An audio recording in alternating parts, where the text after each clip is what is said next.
Welcome back for this one. I'm excited for this session. We're going to be talking about creating frictionless sales and building operational success, which is really what we're all trying to do, right? As we improve our companies and scale our companies, we rely on operations that are tight and succinct and automated. And we're going to talk about that today with Makita Mikado. He is the CEO and co-founder of PandaDoc and a good friend. So I'm excited to chat. What's up, Makita? What's up, Chris? How are you doing? Great. Good to see you again. Likewise. Any stand-up paddleboarding or anything this morning? I wish. This week has been incredibly busy. And even though the surf looks beautiful today, I can't do it.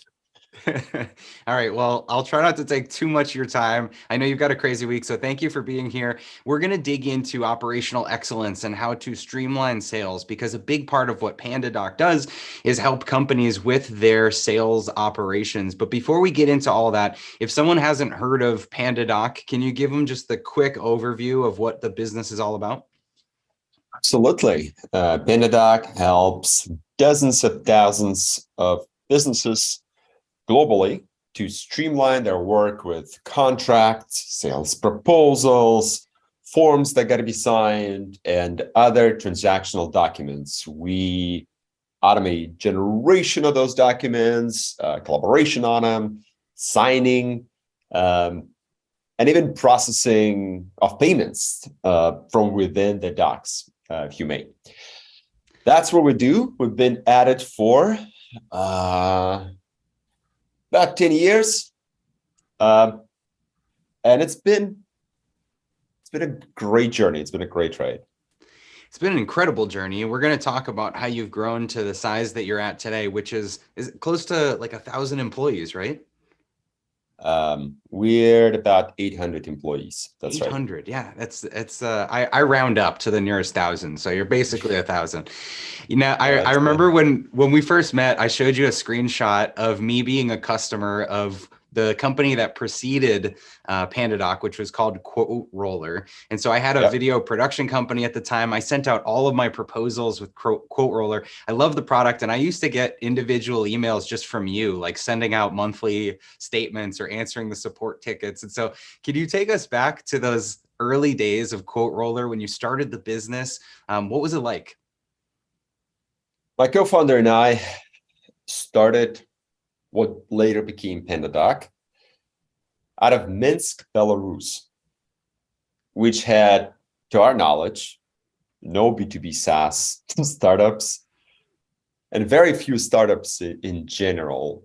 I was born and raised in Belarus, which many consider a third world country. And Sergey, my co-founder, and I built websites and small add-ons, small extensions for other web designers, which we were lucky to sell online. And therefore, we had to do a lot of contracts, a lot of proposals for all kinds of customizations and modifications of those little extensions. And one summer, Sergey, I went to the US to meet with customers, and Sergey was left with dealing with those contracts and proposals, and he pulled his hair out and decided that there got to be a better way. And that better way later transformed into PandaDoc. So the early days, we bootstrapped. We got to break even prior to raising any money. It was tough, man. It was very difficult. Both of us did everything. Both of us had to hustle, and I mean, the entire team, everyone, all people mind support. All people mind info at that time, quoteroller.com to fish for sales inquiries. And yeah, and we made a lot of mistakes, and we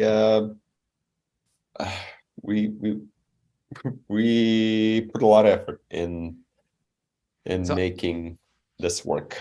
I don't know if we've ever talked about this, but in the very early days of Trainual, we transitioned from being a consultancy. We had 5 employees. We were doing the work for other people, and then we saw the need and we started building Trainual for ourselves. That was kind of a similar story to what you and Sergey were doing, right? What was that transition like from the old company into the software business? That was very painful. My co-founder and I, we see this shiny object, this new thing, which was a SaaS product, a product that sort of sells and services itself. And that vision, that idea, compared to the business we had at the time, we built extensions for third-party systems. Whenever those third-party systems updated their code, our extensions stopped working. And most of our clients were in the US, Canada, Australia, which is like their working hours are nighttime, right?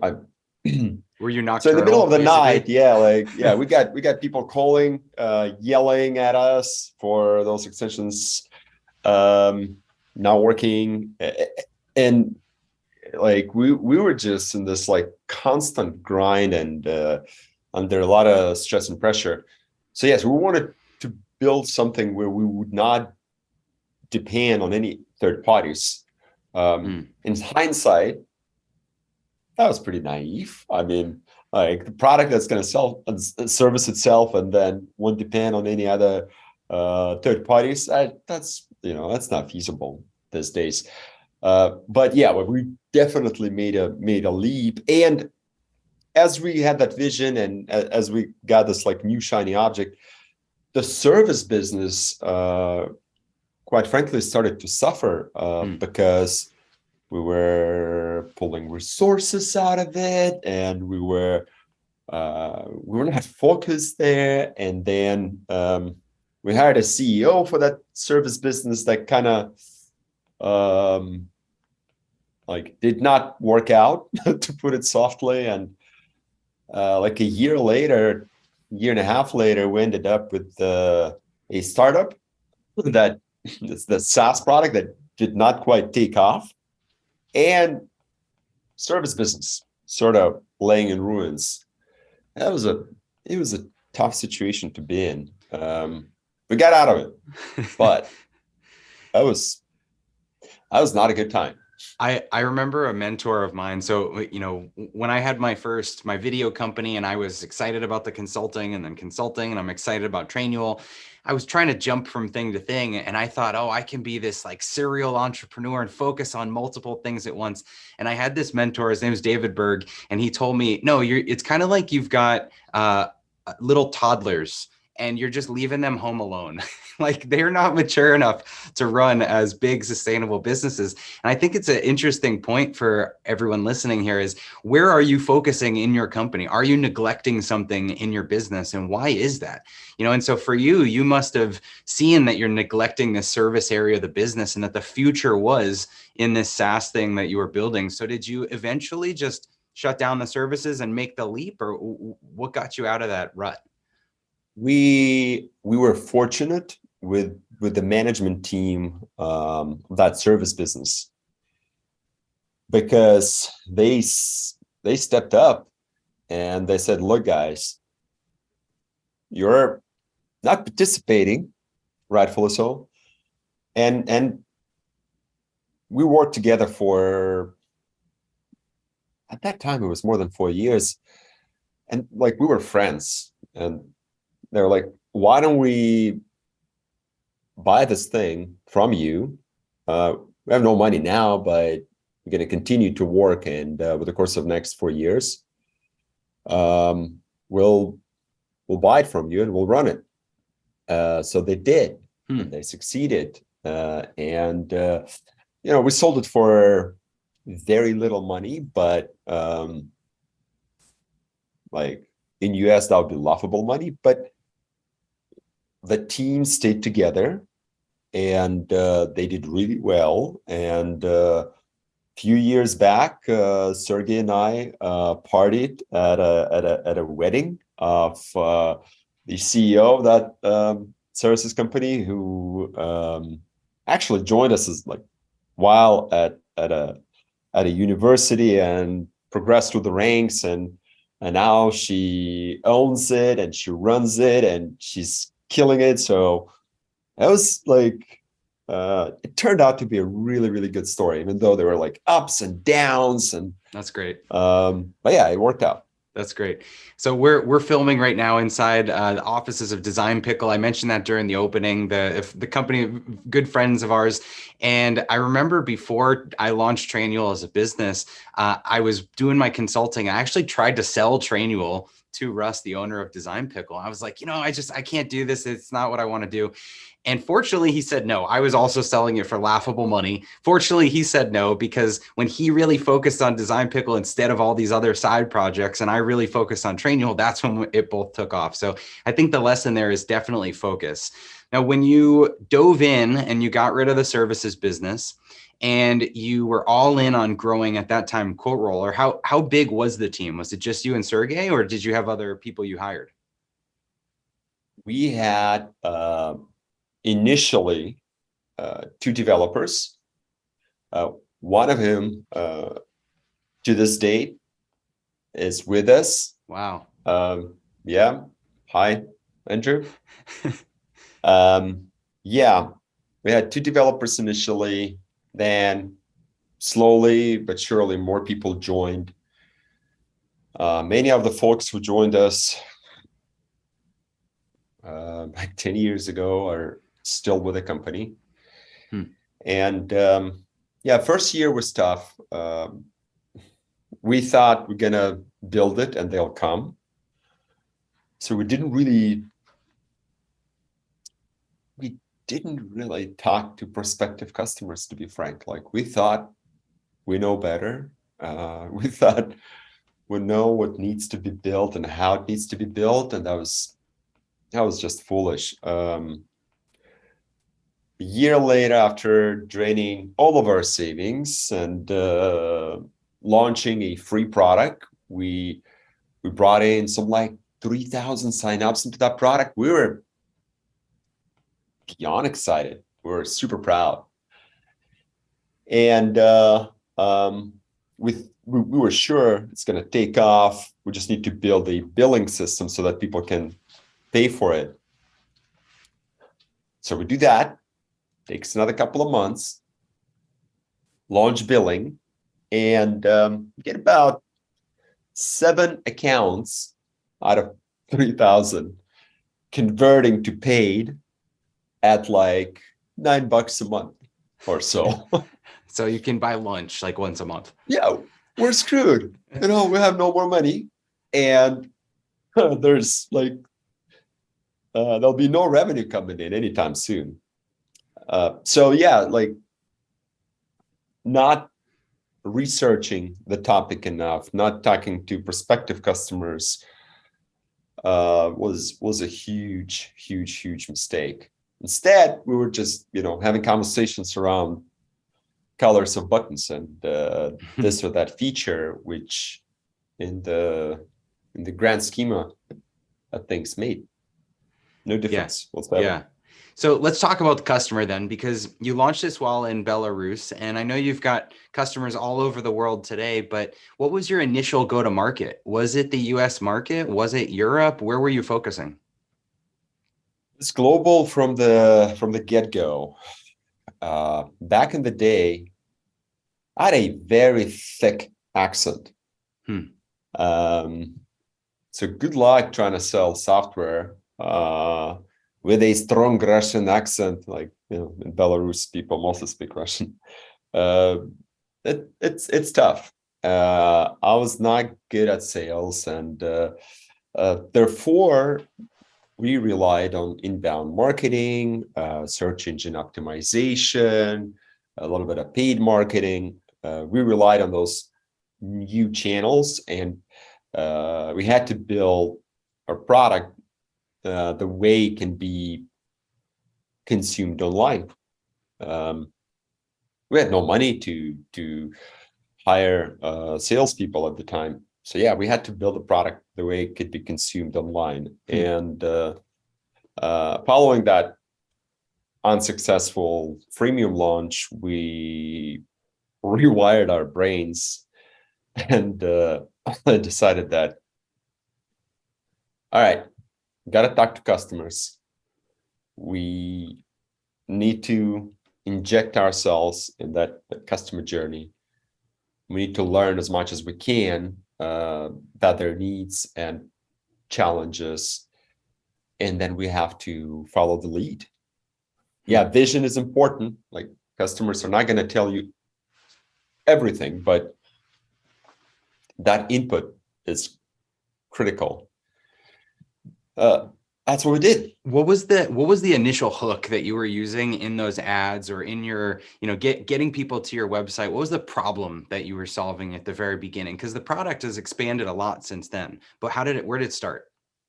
The first document type that we've streamlined, automated, was a sales proposal. Streamline your work with sales proposals, I'd say that's like the umbrella message that we used then and we still use now. And there are a lot of like sub categories or like sub pitches. Save time, generating proposals out of your CRM, or convert more prospects into customers, do a timely follow-up, find out when those proposals are open, follow up, do a phone call, walk your customers through that proposal, yada, yada, yada. Make it easy for your customers to accept and sign on the dotted line. So like there are a lot of messages, right? All the ones that I just voiced work, and we utilize them through all those years. But yeah, quickly we expanded beyond proposals into other transactional documents and to just a broader product footprint. Yeah, I remember in those early days, it was obvious to me that you understood the customer. So maybe I came in after you weren't paying attention to the customer. But when I started using the product, you had this feature where you could choose variable options in the proposal, and it would modify the price at the bottom of the proposal. And for me, in trying to give a client options, I didn't want them to send a proposal back and say, well, how about we do this, this, and this? I wanted to give them all their choices, and they pick the little radio buttons, and then they agree to it. And yours was the only tool that did that. So to me, that was like, okay, these people, they know what they're building. That came through, like, this exact feature came through learning from customers. Yeah. So very important to talk to customers. And of course, anyone listening, if you use our product, please send all your thoughts our way, because I want to hear from you. All right. So at some point you moved from Belarus to Silicon Valley, right? What was that decision like? How did it change the business? Yeah. It's one of the big ones, right? At that time, I already had a family, and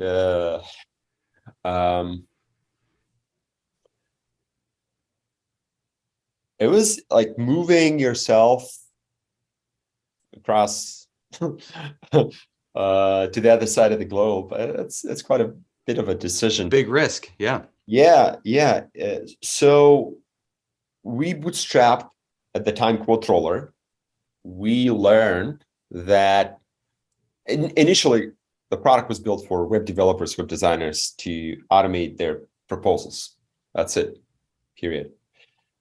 And that limited us because we started finding out that other businesses utilize PandaDoc, not just web designers or webmasters.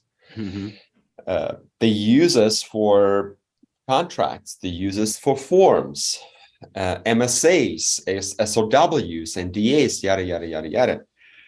And it was clear at the time that we gotta go broader if we want to make it big. And we started talking to angel investors and venture capitalists, learning from each one of those conversations. For a very long time, those conversations did not result in any sort of investment. And at some point, the MRR started picking up.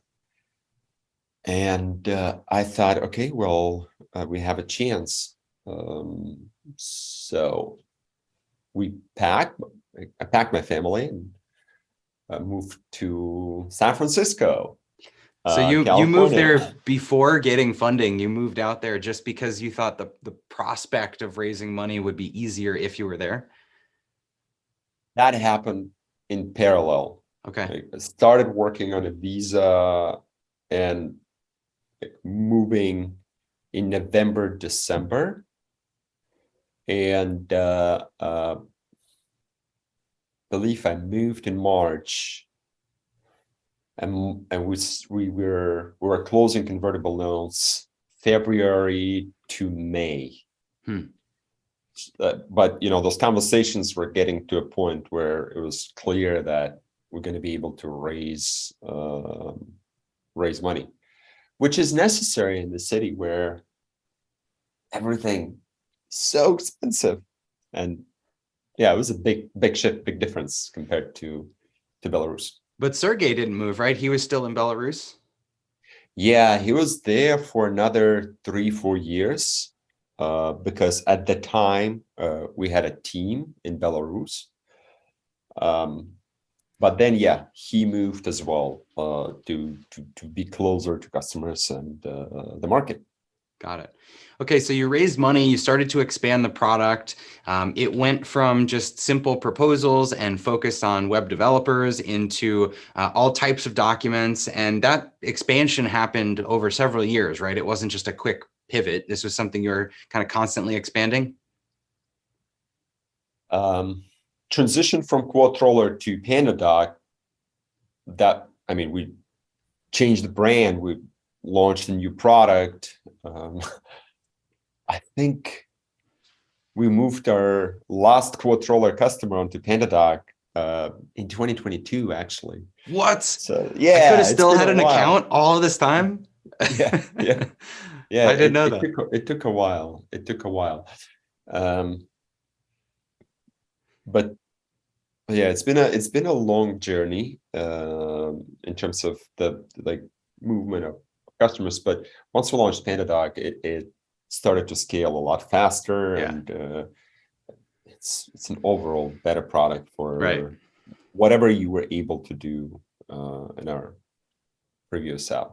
So let's get into the product then. I know you're big into automated workflows with PandaDoc. And so just from your point of view, with all the customers you have, which are the administrative areas of most businesses that you think are just outdated, really manual, and most in need of the automation you provide? And I'm asking this so that everyone that's listening can think about how they do these things and whether they could use more automation. Absolutely. Well, let's look at the core of what we do. Contracts and proposals and quotes. If you are using Word for contracts and proposals that you send out repeatedly, then likely your sales team loses a lot of time. Why not to build a library of templates that can be pre-populated with customer data and automatically generated out of your CRM, ERP, or whatever system of record that you utilize. Sales reps are exposed to Word. In some cases, terms change, numbers change, and that might expose businesses to liability. And then you send that document out, and then what? How do you know whether it gets open? How do you know whether prospects care? How do you make it easy for the prospects to act on those documents, fill them out, then get the data back into your system of record, be that CRM or ERP?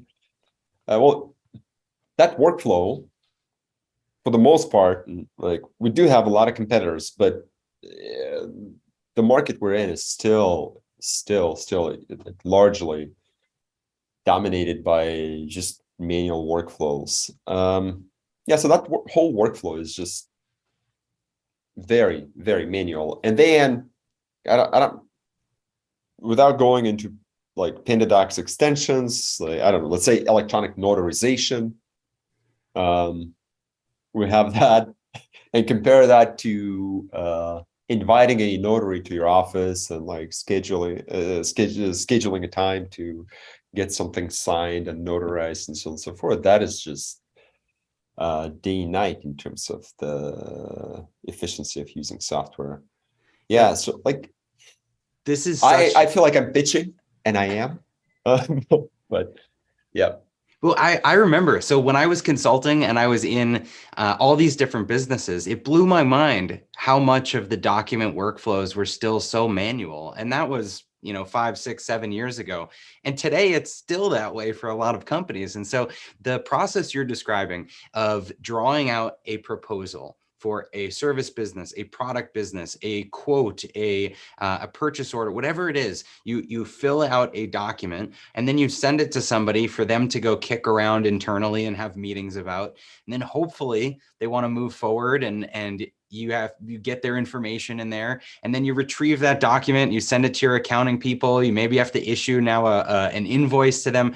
There are all these back and forth document that the transactional experiences that can suck up so many hours in your work week, that if you can just automate those processes where it's a template, you click on the template, you fill in 3 fields, you put in the client's email address, and you fire it off. And then on your phone, you get a notification when they've opened it, a notification when they've viewed it 4 times, analytics on the page that they're looking at for the pricing that they may be most concerned about.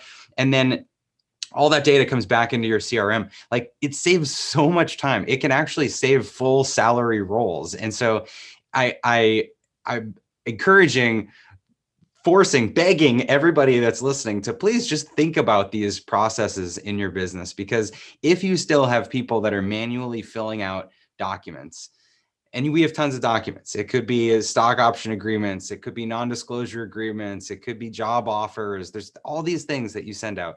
How can you be doing those electronically? So I apologize for the rant, the soapbox there, but I want to drive that point home, that this is low-hanging fruit for a lot of businesses to automate. Just like training, right? Just like training, that too. But I won't get into that one. So what causes, do you think, the most friction in the sales process? If you've got millions of these transactions happening, where do you think people get hung up?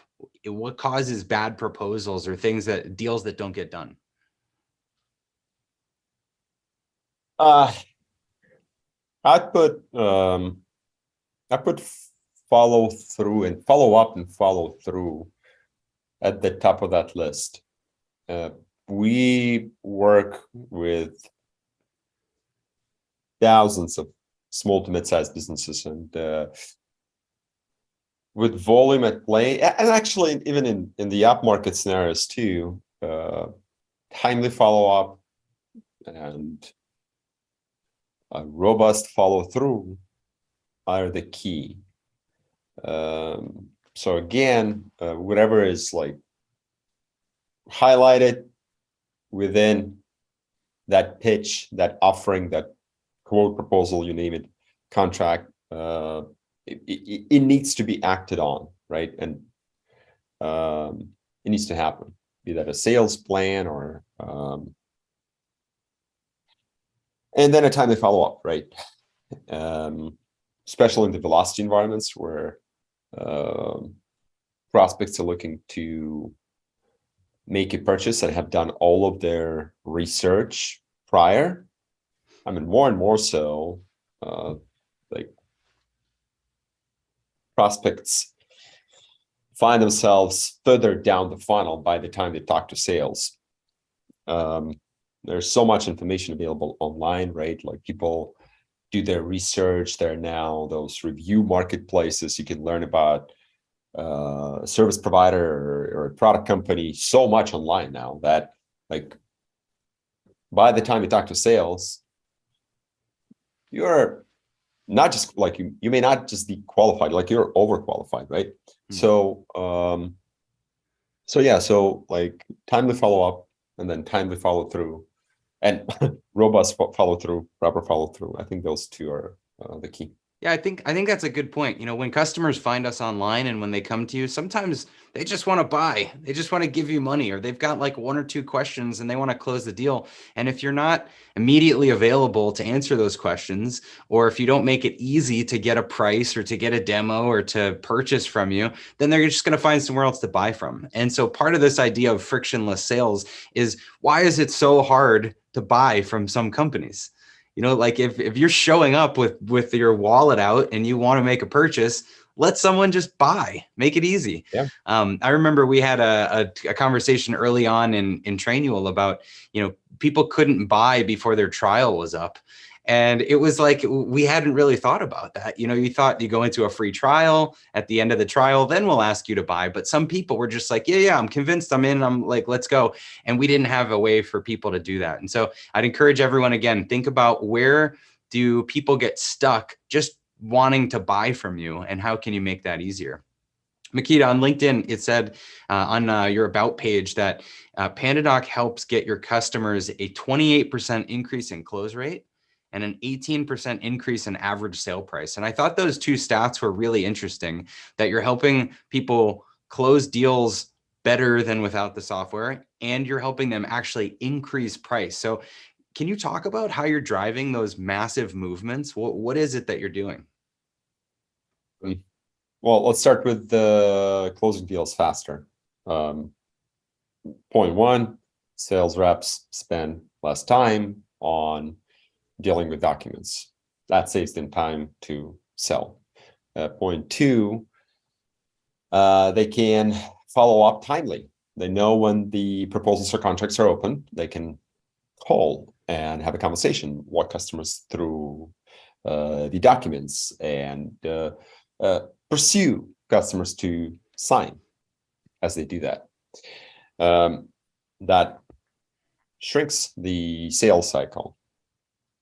Point three, documents within PandaDoc are dynamic. You can have checkboxes and enter quantities, and that's going to update the pricing tables and so on and so forth. Therefore, as the reps walk customers through those documents, they can sell and upsell, cross-sell additional products and services, which increases the average deal size, right? So those are some of the points. We have more. I'm sure that's how we help to both speed things up as well as also increase the average deal size. So when you think about those metrics that you're moving for your customers, how big a factor is that in your strategic planning for your company? Like, are you trying to drive those almost as if they're your own internal KPIs, like move those metrics of how much you're helping your customers? As a company, we have like a tree of different metrics. And to be frank with you, Chris, customer value metrics are not at the top of that tree. And as you asked me that question, I'm like, that's not right. It's not right. Like, come 2023, we gotta rearrange some things. Glad I could help. Well, like, you'll have to update me on what changes. All right. So last time we were together, we were talking about freemium. And I know this is a big change that you experimented with early on, it sounds like, but you brought it back in 2020. And so can you talk a little bit about the change that you made when COVID first hit? Absolutely. We launched our first product as a free product and failed, and instead moved to a 14 days trial. The belief that it should be easy to buy our product and service, like that belief didn't go anywhere, but